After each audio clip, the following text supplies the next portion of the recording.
Halo sahabat Alro, selamat datang di video pembelajaran biologi. Kita semua pasti mengenal yang namanya keju, bahkan sebagian dari kita sangat menyukai makanan ini. Namun, tahukah kamu bahwa proses pembuatan keju itu dibantu oleh bakteri? Salah satu bakteri yang membantu proses pengolahan keju adalah Lactobacillus lactis. Bakteri ini memberikan manfaat bagi kita. Selain itu, ada juga bakteri yang merugikan. Misalnya, ketika makanan terkontaminasi oleh bakteri, apabila dimakan akan menyebabkan kita sakit perut.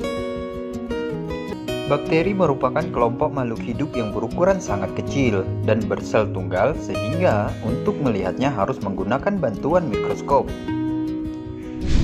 Dalam klasifikasi 5 kingdom, bakteri termasuk ke dalam kingdom Monera. Meskipun berukuran sangat kecil, kita tetap harus mengetahui bagaimana ciri-ciri bakteri, sehingga dapat membedakannya dari makhluk hidup lain. Bakteri merupakan makhluk hidup bersel tunggal atau uniseluler, prokariot, dan secara umum tidak memiliki klorofil, sehingga bersifat heterotrof.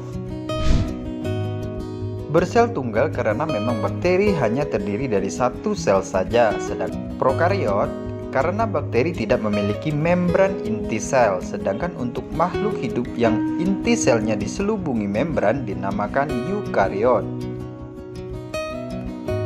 Jadi perbedaan antara prokariot dengan eukariot adalah ada tidaknya membran inti sel atau nukleus. Ingat, di sini berbicara tentang membran inti, bukan membran sel, karena semua makhluk hidup memiliki membran sel. Secara umum, bakteri tidak memiliki klorofil seperti tumbuhan hijau, sehingga bersifat heterotrof. Heterotrof merupakan makhluk hidup yang tidak dapat membuat makanan sendiri. Dalam hal ini tidak dapat merubah bahan anorganik menjadi organik. Sehingga makhluk heterotrof harus mengambil bahan organik dengan cara memakan makhluk hidup lainnya. Kebanyakan bakteri bersifat seperti ini. Kebalikan heterotrof adalah autotrof, di mana organisme ini dapat membuat makanannya sendiri melalui fotosintesis. Biasanya dilakukan oleh makhluk hidup yang memiliki klorofil, misalnya tumbuhan, protista, dan termasuk beberapa jenis bakteri. Secara umum, bakteri memiliki ukuran 0,5 hingga 5 mikron.